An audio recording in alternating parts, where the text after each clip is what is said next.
Question number 1, lens की क्षमता का सही मात्रक क्या होता है? मीटर, डायोप्टर, लंबाई या इनमें से कोई नहीं? तो दोस्तों इसका जो राइट आंसर हो जाएगा वो आपका डायोप्टर हो जाएगा। और आज की इस क्लास में हम जानेंगे साइंस के 20 ऐसे क्वेश्चंस जो आपको हर एग्जाम्स में देखने को मिलेगा। क्वेश्चन नंबर 2, उत्तर लेंस की क्षमता होती है ऑप्शन नंबर ए ऋणात्मक, धनात्मक, शून्य या अन्य।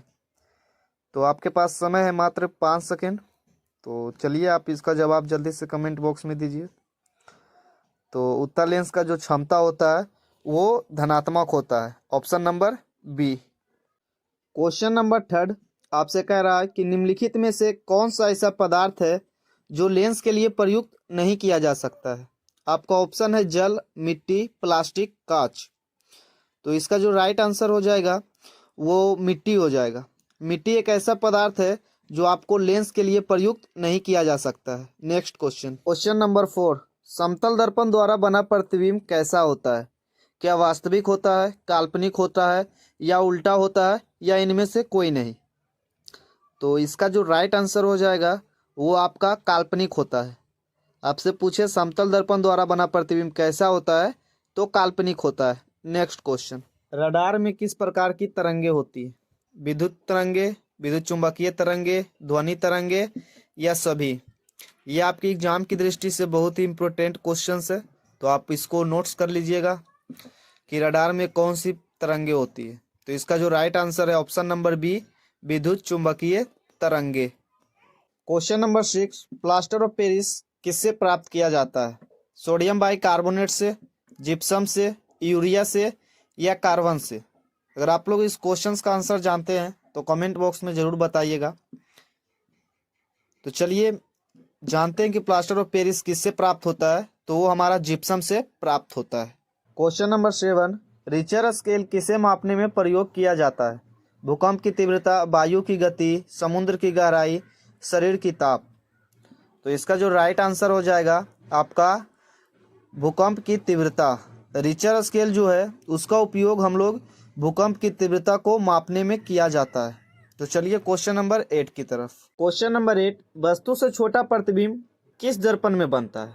उत्तल दर्पण, अवतल दर्पण, समतल दर्पण या अवतल दर्पण और उत्तल दर्पण दोनों में? अगर आप लोगों ने फिजिक्स पढ़ा होगा तो इस क्वेश्चंस को आसानी पूर्वक सोल्व कर सकते हैं। तो इसका जो राइट आंसर होगा वो आपका ऑप्शन नंबर डी, ए और बी दोनों, यानी कि वस्तु से जो छोटा प्रतिबिंब बनता है वो आपका अवतल दर्पण और उत्तल दर्पण दोनों में बनता है।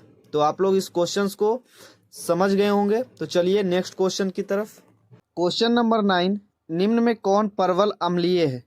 pH बराबर 7, pH बराबर 14, pH बराबर 0 या pH बराबर 3?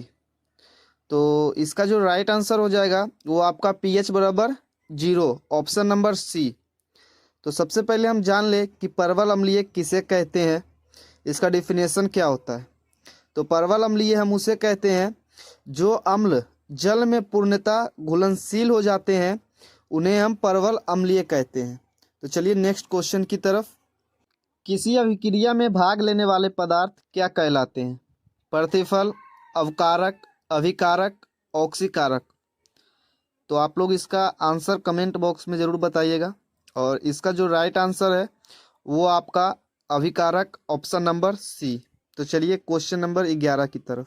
विद्युत धारा की इकाई है वोल्ट, एम्पियर, कूलम्ब या कोई नहीं? तो इसका राइट आंसर हो जाएगा ampere, option number B. Question number 12, प्रकाश वर्ष किसकी इकाई है? दूरी की, गति की, समय की या प्रकाश की तीव्रता की? तो इसका जो राइट आंसर हो जाएगा वो आपका दूरी, ऑप्शन नंबर ए। अच्छा, यहाँ पे एक क्वेश्चन और बनता है कि दूरी की सबसे बड़ी इकाई क्या है? अगर आपसे कहीं पूछ दे कि दूरी की सबसे बड़ी इकाई क्या है तो आपको वहाँ पे आंसर करना है पारसेक। पारसेक जो होता है वो दूरी की सबसे बड़ी इकाई होती है। क्वेश्चन नंबर 13, दाब की इकाई क्या है? न्यूटन प्रति वर्ग metre, newton metre, newton, newton प्रति मीटर। तो इसका जो राइट आंसर हो जाएगा ऑप्शन नंबर ए, न्यूटन प्रति वर्ग मीटर। और आप लोग एक बात को पॉइंट कीजिएगा कि दाब की इकाई को आप लोगों को कहीं कहीं पास्कल देखने को मिलेगा, तो आप लोगों को कंफ्यूज नहीं होना है। दाब का इकाई पास्कल भी होता है और उसी को न्यूटन प्रति वर्ग मीटर भी कहते हैं।